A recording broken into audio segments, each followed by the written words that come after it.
오늘 데살로니가 전서 1장 4절부터 7절까지 말씀을 통해서 택하심을 아노라 라는 제목으로 하나님 말씀을 증거하겠습니다. 교회란 무엇인가? 또 성도란 어떤 존재인가? 나는 하나님 안에서 누구인가? 이런 것을 아는 것은 참 중요합니다. 그런 의미에서 오늘 본문은 아주 짧고 명확하게 교회가 뭔지, 성도가 무엇인지, 하나님 안에서, 예수 그리스도 안에서 나는 어떤 존재인지에 대하여 명확히 말씀해 주고 있습니다. 나는 하나님 안에서 어떤 존재인가? 이렇게 묻는다면 오늘 본문은 이렇게 말씀하고 있습니다. 하나님의 사랑을 받은 형제들아. 데살로니가 교회 성도들을 부르면서 뭐라고 부르냐면 여러분들은 하나님의 특별하고도 놀라운 사랑을 받은 존재들입니다. 이렇게 말씀하고 있습니다. 여러분, 사랑하면 뭐가 탁 느껴지나요? 사랑하면 우리는 어떤 게 느껴지냐면 감정적인 것이 느껴집니다. 저 멀리서 짝사랑하는 사람이 나타났다. 가슴이 콩닥콩닥 뛰죠. 얼굴이 붉어지죠. 가까이 왔는데 갑자기 말을 더듬죠.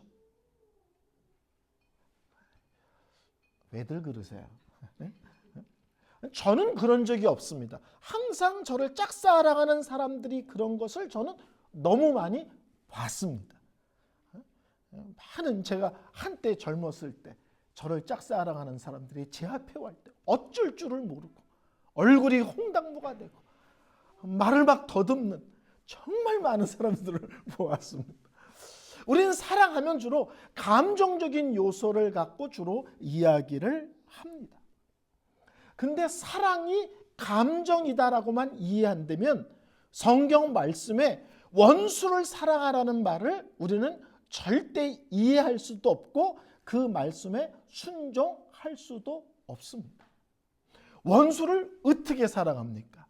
원수를 사랑하는 마음, 원수를 사랑하는 감정이 들 때까지 기다려야 돼. 언제 생길까요? 죽는 날까지 안 생길 거예요. 그래서 성경에서 원수를 사랑하라는 말은 감정의 문제를 갖고 이야기하는 것이 아니라는 것을 알 수 있습니다. 성경에서 말하는 사랑은 감정을 무시하거나 배제하는 것은 아닙니다. 사랑의 감정은 필요 없어 이런 것은 아닙니다. 근데 성경에서 말하는 사랑은 놀랍게도 의지를 이야기하는 것입니다. 하나님은 우리 안에 하나님 보시기에 사랑할 만한 것들이 눈꽃만큼도 없습니다. 하나도 사랑할 만한 내용을 갖고 있지 않은데 하나님은 우리를 사랑하기로 결정하신 것입니다. 사랑하기로 결심하신 것입니다. 제가 옛날 학교 다닐 때 영어 학원을 다녔습니다. 그때 영어 선생님이 그 학원 강사가 영어에서 의지를 설명할 때 이렇게 설명합니다. 공부하고 싶어. 막 공부하고 싶어. 내일이 시험이라. 그래서 공부를 해. 그건 의지가 아니라는 거예요. 라면이 너무 먹고 싶어. 그래서 라면을 끓여 먹었어. 그건 의지가 아니라는 거예요. 그럼 의지는 뭐냐? 공부하기가 너무 싫은데 내일이 시험이기 때문에 공부하기 싫은 마음을 꺾고 공부를 하는 것. 이게 의지다. 라면이 너무 먹고 싶은데 건강에 좋지 않기 때문에 그 먹고 싶은 마음을 꺾고 라면을 먹지 않는 것이 의지다. 그 영어 선생님이 의지를 그렇게 설명하더라고요. 우리 마음에 따끈따끈한 마음, 설레이는 마음, 두근거리는 마음이 생겨서 뭘 하는 것. 이건 감정적인 사랑입니다. 하나님이 우리를 사랑했다. 어느 날 우리를 봤더니 하나님이 막 가슴이 뛰어. 그랬다는 거예요? 하나님이 우리가 너무 이뻐서 하나님이 갑자기 말을 더듬으셨다는 거예요? 아니에요. 로마서 5장은 이렇게 얘기합니다. 예수 믿기 전에 우리의 모습을 세 가지로 설명합니다. 예수 믿기 전에 우리는 어떤 존재였는가?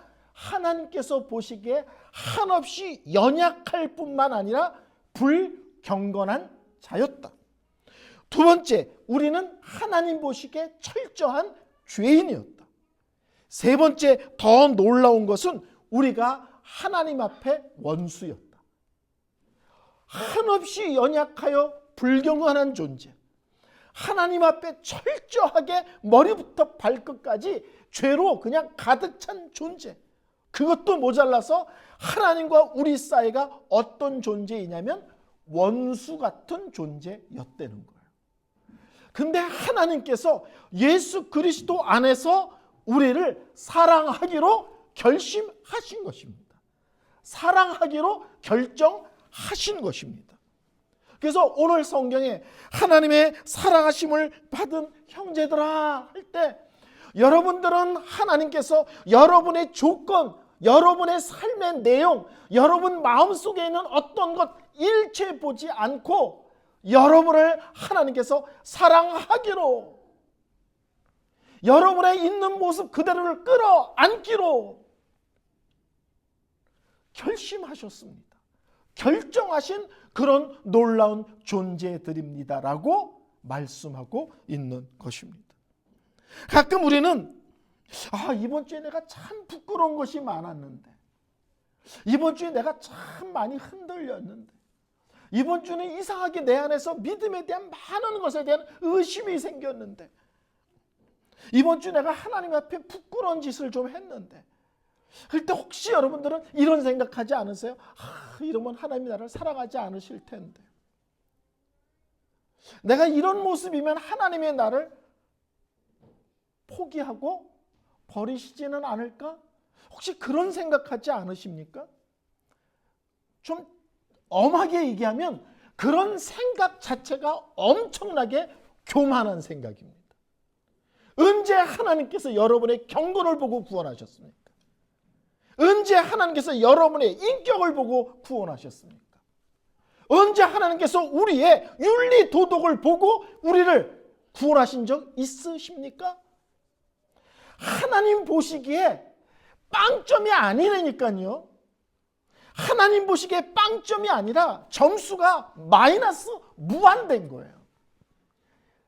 이를 악물고 몸부림쳐도 하나님을 향하여 한 발자국도 내딜 가능성이 없는 우리를 하나님이 사랑하기로 결심하신 것입니다. 그러므로 내 구원은 오늘의 나의 삶의 연약함과 부끄러움 때문에 취소되지 않습니다. 하나님은 우리가 얼마나 형편없으며 약한지를 이미 다 알고 계시기 때문에 그렇습니다. 우리 하나님은 우리가 원래 그런 존재인 줄 이미 알고 계셨습니다. 오늘 내가 넘어질 때 수없이 결심하고 하나님께 수없이 약속하고 우리가 아주 뜨거운 사람인 것처럼 난리 법석을 쳤지만 쉽게 무너지는 우리의 모습을 보면서 하나님이 속상하실 수는 있죠. 그렇지만 절대 우리를 포기하지는 않으십니다. 아멘. 오늘의 내 모습이 부끄러운 것이 하나님의 사랑의 강약이 조절되거나 내 구원이 줬다가 뺏었다가 하는 내용이 되지 않는다는 거예요. 왜요? 연약할 때, 불경건할 때, 죄인일 때, 원수일 때 하나님이 우리를 사랑하기로 결심하신 거예요. 다른 말로 하면 너희들이 무엇을 내미느냐 내미지 않느냐와 관계없이 나는 너를 사랑하기로 결심했습니다. 한국 영화나 연속극에 보면 가끔 이런 대사가 나옵니다. 어떻게 사랑이 변하니? 이런 대사 보셨거든요. 어떻게 사랑이 변하니? 뭐 이렇게 던지면서 사랑은 뭐 변하는 거라든가 뭐 사랑은 돌아오는 거라든가 뭐 이런 대사들이 너무 많습니다. 어떻게 사랑이 변하니? 이 세상의 사람들 사이에서 되어지는 모든 사랑은 다 변합니다.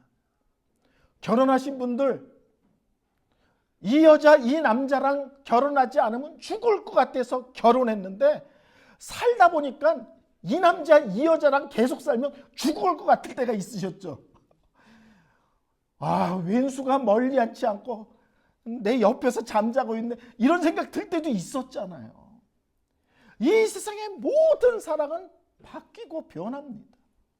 근데 성경은 얘기합니다. 하나님의 사랑은 영원하며 변치 않고, 하나님은 우리를 사랑하되 영원한 사랑, 변치 않는 사랑으로 사랑하기로 하나님이 결심해 버리신 거예요. 난 너희들을 사랑할 때 어떤 조건도 보지 않고 변치 않고 영원한 사랑을 주기로 내가 결심했어. 나는 어떤 존재인가? 이야, 그냥 사랑이 아니에요. 변치 않는 사랑, 영원한 사랑, 한결같은 사랑을 하나님께서 결정하시고 그 사랑을 나한테 물붓듯 부어주시는 존재로 우리가 여기에 서 있는 것입니다. 두 번째, 나는 하나님 안에서 어떤 존재인가? 오늘 본문은 이렇게 얘기합니다. 택하심을 받은 자, 하나님의 사랑을 심을 받은 형제들아, 너희의 택하심을 아노라. 성경에서요, 하나님이 택하셨다는 말이 나올 때 따라오는 단어들이 있습니다. 하나는 사랑이란 단어고 하나는 창세 전에라는 단어입니다. 에베소서 1장 4절에 곧 창세 전에 그리스도 안에서 우리를 택하사 우리로 사랑 안에서 그 앞에 거룩하고 흠없게 하시려고. 하나님이 택하셨는데 하나는 사랑으로 택하셨고 하나는 언제 택하셨느냐? 창세 전에. 우리가 어떤 일을 계획할 때 몇 년 전에 계획해 보셨어요? 내년에 한국 간다. 아, 나 1년 전에 벌써 스케줄 다 잡아놨어. 우리는 뭐 할 때 1년 전에, 3년 전에, 5년 전에. 하나님을 향해 물어보세요. 하나님, 나 언제부터 사랑하기로 결심하셨어요? 창세 전에. 나를 언제 구원하실 계획을 짜놓으셨어요? 이 세상을 만들기도 전에. 그래서 항상 구원은 주권적인 선택입니다. 무슨 말인지 아시죠? 구원의 모든 주도권은 누가 가지고 계시다? 하나님이 갖고 계신 거예요. 하나님이 결정하셨고 하나님이 추진하신 것입니다. 우리 쪽에 전혀 없습니다. 주권적 선택. 또 하나를 설명하려면 무조건적 선택. 무조건이란 말 이해하시겠죠? 어떤 조건이 없어. 네가 교회를 열심히 나오면 이런 거 없어요. 예? 네가 성품 까칠한 거 좀 정리하면 이런 거 없어요. 네가 사람들과 관계를 잘 맺으면 이런 조건을 내고 이 조건에 통과되면 구원할 게가 아니라 아무 조건 없이. 그래서 제가 참 좋아하는 말 중에 이런 말이 있어요. 하나님께 있는 모습 그대로 나오라. 우리 하나님께서 우리를 받으실 때 술 끊고 나와 이런 거 보셨어요? 담배 끊고 나와. 전자담배도 안 돼? 이런 말 들어보셨어요? 성경은 뭐예요? 있는 모습. 요새는 잘 부르지 않지만 제가 한 20여 년 전에 청년들과 많이 불렀던 찬양 중에 있는 모습 그대로, 있는 모습 그대로, 있는 모습 그대로 나오기를 하나님은 원하십니다. 이거를 신학적으로 하면 무조건적 선택. 아무 조건을 제시하지 않고 인방적으로 하나님이 나를 택하셨다는 거예요. 그래서 이 구원을 볼 때 우리는 항상 뭘 느끼냐면 집요한 하나님의 열심을 보게 됩니다. 집요한 하나님의 열심. 창세전에 나를 사랑하기로, 창세전에 나를 구원하기로 이미 결정하셨어. 근데 그게 오늘의 내 것이 되게 하기 위해서 얼마나 하나님이 집요하게 역사하셨을까요? 얼마나 집요하게. 저는 이걸 항상 무엇과 비교하냐면 내가 태어나게 하기 위해서 하나님이 얼마나 집요하게 일하셨을까, 이런 생각을 좀 해보신 적 있어요? 내가 이 땅에 태어나야 돼. 근데 우리 엄마가 다른 남자 좋아해. 하나님이 무슨 일이 있어도 그 남자랑 깨지게 만드시겠죠. 우리 아버님이 다른 여자를 쫓아다녀. 그러면 내가 태어나지 않잖아. 하나님이 무슨 일이 있어도 그 여자랑 헤어지게 하겠죠. 하나님이 나에게 생명을 줘서 나를 이 땅에 태어나게 하기 위하여 하나님이 우리 어머니와 우리 아버지가 만나도록 얼마나 많은 역사를 하셨을 거예요. 그냥 엄마 아빠가 만나서 태어났어 이렇게 생각할 수 있지만 하나님의 나를 태어나기 위해서 이걸 구원으로 생각을 해보세요. 창세전에 계획하셨어. 나를 구원하기 위해서 하나님이 얼마나 놀랍게 역사하셨을까요? 내가 길거리 지나가다 우연히 20년 만에 동창을 만났는데 걔가 갑자기 밑도 끝도 없이 같이 교회 나가자고 그래가지고 얼떨결에 따라 나갔는데 그게 내가 예수를 만나는 계기가 됐어. 20년 만에 우연히 그 친구를 거기서 만난 것이 우연이 아니라 하나님의 놀라운 시간표에 따라 하나님의 집요한 열심에 따라 이루어진 일들이죠. 제 간증을 가끔 합니다만 6학년에서 중학교 넘어가기 전에 동네 목사님 아들, 딸과 매일 놀다가 그 집 가서 나이롱 뽕이라는 요새는 잘 모르는 핫토지만 그 핫토를 하는데 제가 매번 졌어요. 그래서 매번 팔뚝을 맞고 매번 라면 땅을 사내야 됐습니다. 수요일 날 예배 시간 일부 직전에 제가 막 따는 거야. 오늘은 라면 땅 뺏어 먹었다. 오늘은 내가 팔뚝 다 때린다. 그런데 갑자기 교회 종을 치니까 목사님 아들 딸이니까 핫도판을 엎어버리고 예배를 들어간다는 거예요. 그래서 예배 끝나고 계속 쳐. 그리고 따라 들어갔는데 제가 그 교회에서 전도사까지 하고 그 교회를 떠났어요.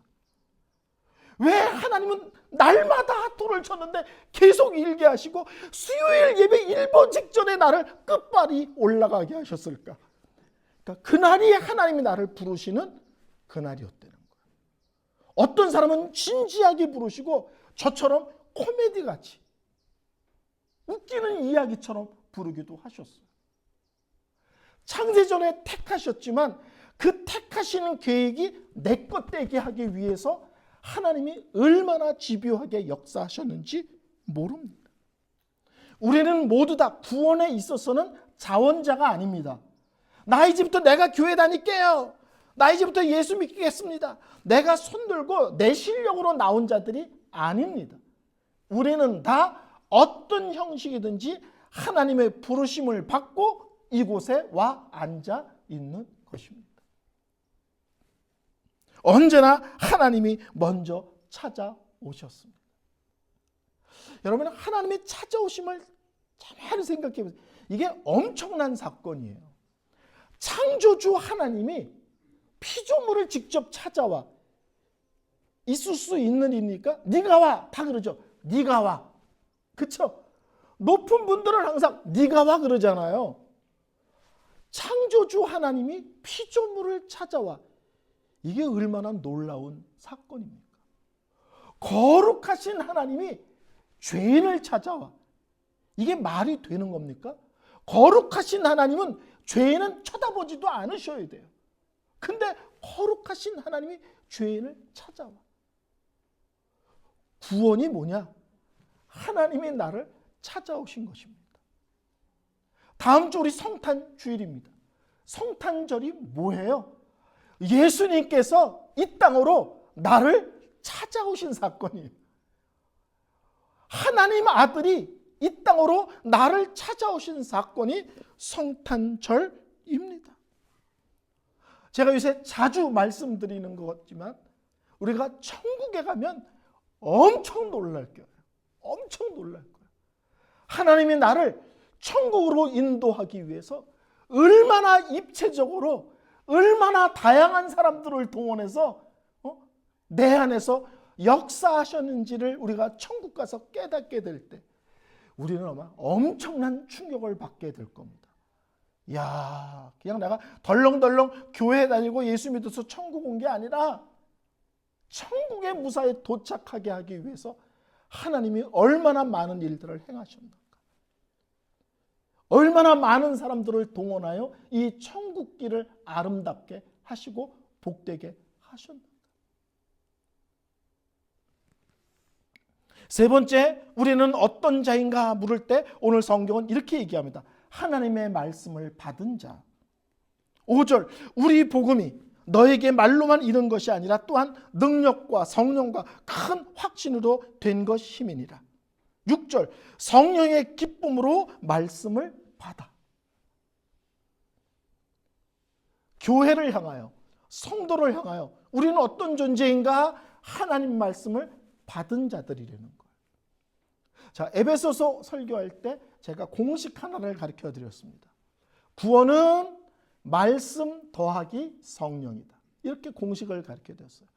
내 안에 구원이란 놀라운 역사가 일어나는 것은 어떤 시기든지 하나님 말씀, 성경이 접촉이 된 겁니다. 성경을 읽든지 설교를 듣든지 지나가다가 전도지를 받아서 읽어보든지 어떤 시기든지 말씀에 접촉이 있습니다. 근데 그때 성령께서 그 말씀이 갑자기 믿어지고 깨달아지게 하십니다. 어떤 사람은 교회에 처음 왔는데 그날 믿어지고 깨달아지는 것도 있지만 어떤 사람은 와서 그냥 우두커니 앉아있고 반은 자고 막 그랬는데 어느 날 갑자기 설교가 들리기 시작하는 거예요. 왜? 성령께서 믿어지고 깨닫게 하시는 겁니다. 여러분, 성경을 읽는데 믿어져. 설교를 듣는데 은혜가 돼. 이것은 절대로 내 실력이 아니라 성령께서 역사하셔야만 되어지는 일들입니다.